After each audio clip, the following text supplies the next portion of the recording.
Fashion. Today we're here with John Reid. Hi, John. Hi. Welcome to the show. Thanks for having me. So you are a magician and a balloon artist. Yes. How did you get into, what came first, the magic or the Magic balloons? came first, actually. Okay. Yeah. I started out as a magician, and at one of the parties, the woman said, well, the other guy said he'd make balloons. Do you make balloons? And I went, of course I make balloons. So I ran out, I got a book, I learned how to make 137 animals that all looked like a dog, and that's how that started, and then it just progressed from there over the years. Well, going backwards, how'd you get into magic first? How long have you been doing that? My grandmother got me a Fisher-Price magic set that I still have. It's in my little museum at my store, and I was 5 years old when I got that, 5 or 6 years old. Okay. So. Did you start doing magic shows from No, the get-go? actually, from the very beginning, I was like, I would hide it from my family and friends. I would go to the library, take out books about magic, and hide them under books about trains and robots because I was terrified, stage fright, that people would ask me to show them something. So I actually hid it until I got into my freshman year of college, and I realized it was kind of a nice way to break the ice and get out. And then people started asking me to do kids' parties and other events, and it snowballed from there. And that's actually what put me through college. And when I got out of college, I thought I could get a soul-crushing job that I would hate for the rest of my life, or I could continue to party for a living, and I chose the latter, and I've never looked back. Very cool. What did you go to college for? Where? Mostly the girls and the parties. But I studied architecture, and 6 credits shy from my degree, I switched out of the program. I got a degree in fine arts instead. They mailed me my diploma, and I promptly lost it. I actually have no idea where it is, because again, like I said, I've never looked back. When you did fine art, did you study sculpture? Or No, illustration, which is hilarious because I can barely draw a straight line. Well, you don't have to draw a straight line. That's Yeah, what rulers are for. That's right. So what got you into doing the balloon sculptures, like more elaborately, besides just the dog? You have expanded into making Optimus Prime. Yeah, What's the segue there? So it started out just making dogs and swords, and a local magician and a balloon artist at the time named Terry Perrette, who has now gone on to become you know Terry. Yeah. He's gone on to be a hypnotist. And he made Daffy Duck, and I had no idea who he was. I just saw him make Daffy Duck, and I ran to get my balloons, and when I came back, this strange man was gone. I was like, but I want to learn this. So I went home, and I reverse engineered the Daffy Duck, and over time, I just started making other larger sculptures off of the structure that I had learned doing that. And when I bumped into him about 6 months later, we exchanged numbers. He taught me some stuff. I showed him some of the things I had been working on, and then it just snowballed from there. It just I couldn't get enough of it. I was meeting balloon artists all over the country at different conferences, and you know, one would put me in touch with another, who would put me in touch with another, and then when someone was coming into town, we would go to a coffee shop and just jam out and exchange ideas and leave piles of balloon sculptures wherever we were.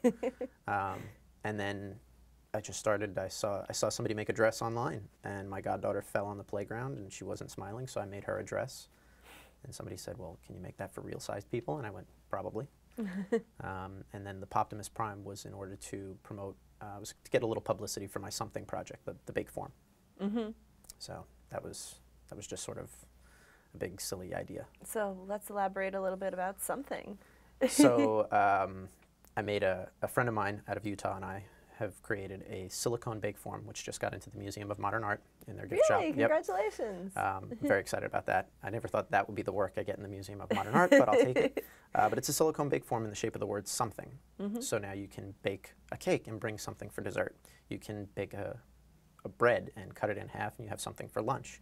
You can make a bath fizzy, and you give somebody something to help them relax. Soap, something to freshen up, or freeze some juice and put something in the punch. So it's literally something for all these different occasions. Comes with a book with 365 ideas that were all contributed through the Kickstarter by people who believe in something. So I finally did something with my life. My grandmother's very happy.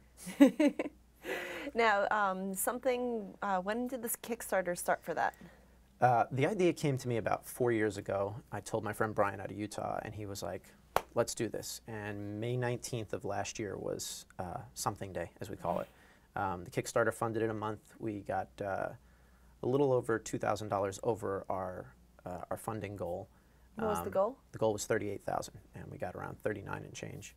And then about 2 months later, the forms all went out, and then people started sending in the ideas. We compiled the book, and the book went out just before the holidays this year. So we couldn't get it in for like the holiday rush, but I'm actually okay with that because it gave people a chance to get it, and it had something special for the holidays, especially those people who got in for the Kickstarter. you know, you don't want to do something exciting and all of a sudden you see it in Yeah. Walmart the next week.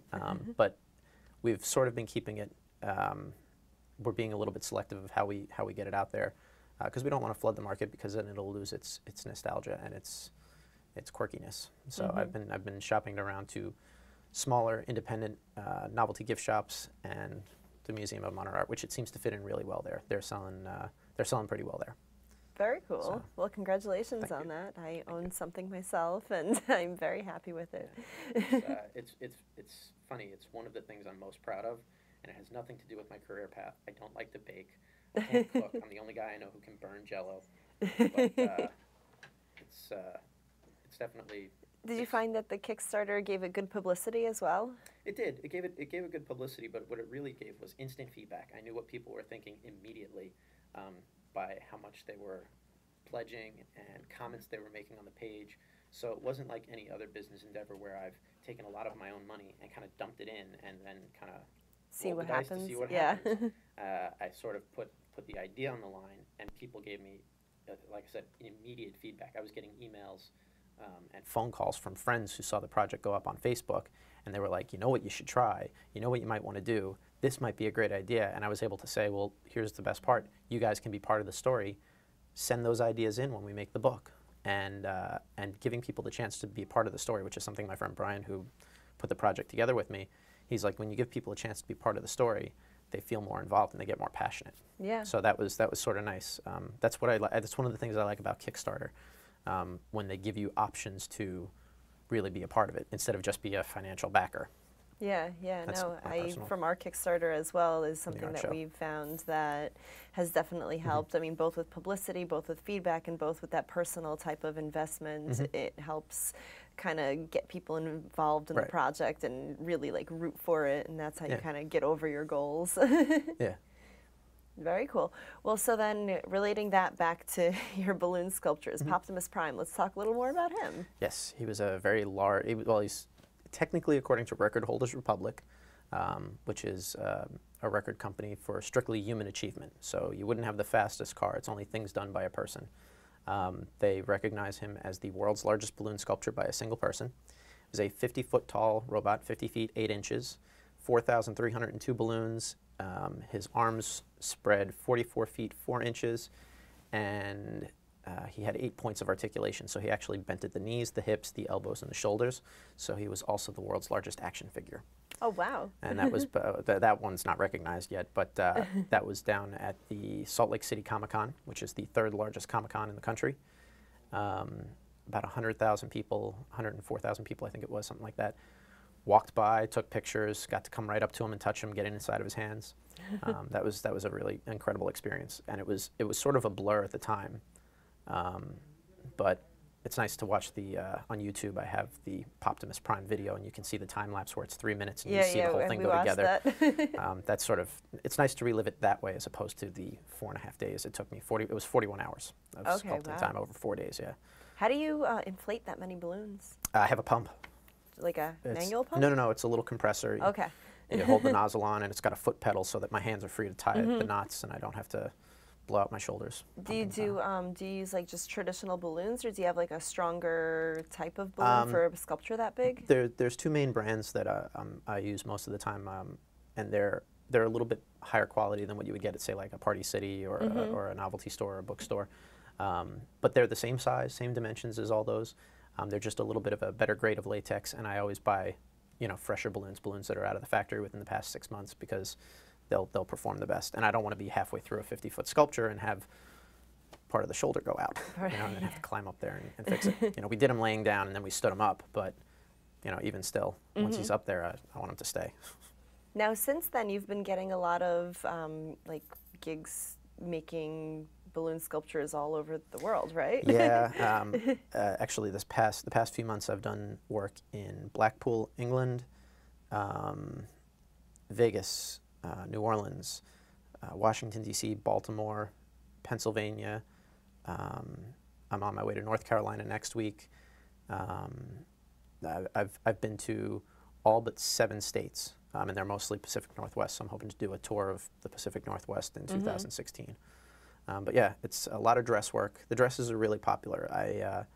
I've had a lot of fun with that, and I found a couple of neat ways to market it where people can not just go, oh, I want to wear a cool dress. Well, let's kind of give it a purpose rather than spending a lot of money on flying me in somewhere and having me make a very, you know, ephemeral piece of clothing that you'll never get to wear again, because they usually last between 4 and 6 hours is about average. I had Sabrina, who you've also met, wore one in Las Vegas, and she was in it for 8.5 hours, 8.5 or 9 hours. So that's the record for being in a balloon dress. And is that for actual wear, or is that on a mannequin as well? No, that's actual wear. Okay. Yeah, I try to make them. A lot of the other people that make dresses in the U.S., they'll try to make balloon dresses the day before and let them shrink, and then put them on the person. I prefer to make them with about an hour or so to go, and then put them on the person, and that way when they shrink a little bit, as soon as they hit the body heat, everything kind of conforms a little bit nicer. I didn't know so much went into it. Yeah, well, it's stuff you learn over the time. I've now made probably close to 200 dresses in the past 4 or 5 years. So the dresses, more so than the freestanding sculptures, have been kind of taking off more? Yeah, they're a little bit more portable, a little bit more, and once they're on a person, they're also more mobile. So you can have one person wearing a dress, and she can cover an entire trade show floor in a day and hand out a lot of business cards and take an awful lot of pictures, as opposed to one piece that has to stay static and people have to come to you. Gotcha. So. Do you still perform magic? Yeah, a lot. Okay. I do about 400 performances a year, 400 to 450 performances a year between balloons and magic, and it's about a 50-50 split. Okay. So where do you do most of your magic performing? The magic is in small theaters, schools, libraries, that sort of thing. I do a few private parties, but again, mostly it's schools and libraries are sort of my market.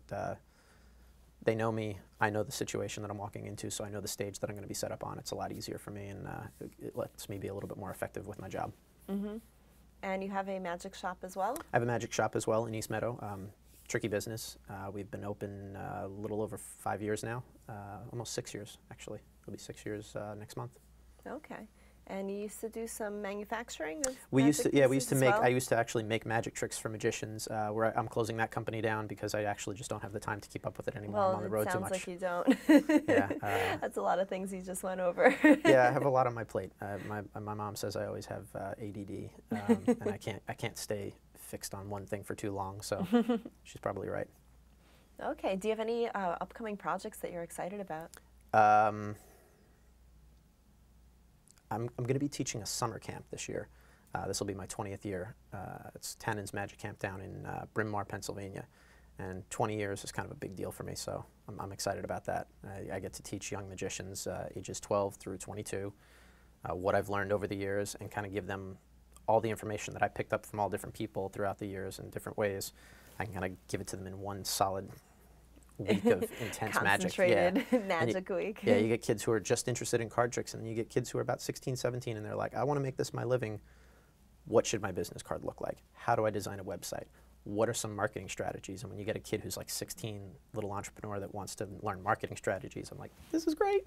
I get really excited. Yeah, because he wants to know both ends of Yeah, things. he doesn't just want to play. He's serious, and he wants to make this a career, or she. Yeah. We have this year I think we have 11 girls out of 130.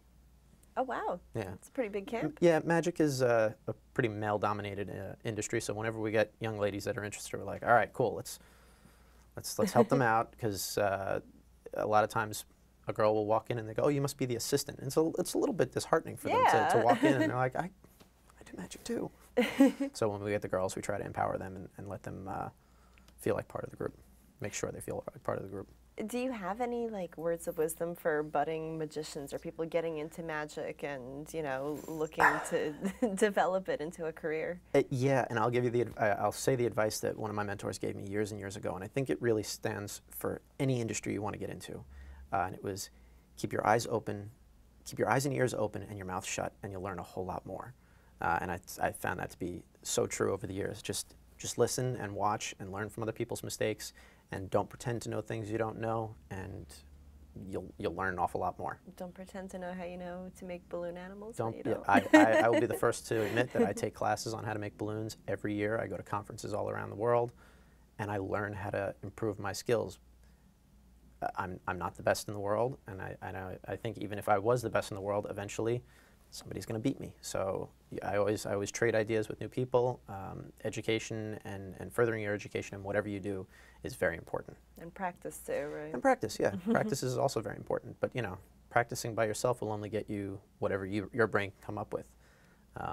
When you know, squash a bunch of other people's ideas into your brain, then the results are endless. So what is your website for anybody who may want to see? The balloon website is epicballoons.com. My magic shop's website is trickybiz.com, TRICKYBIZ.com. And the Something project is, you can go to somethingsoon.com, and that'll take you to all the different things that we're doing on Something. Okay, great. And if somebody's interested in booking you for an event or for yeah, school? you can email me either at trickybiz.com or epicballoons.com. They both go right to my booking manager.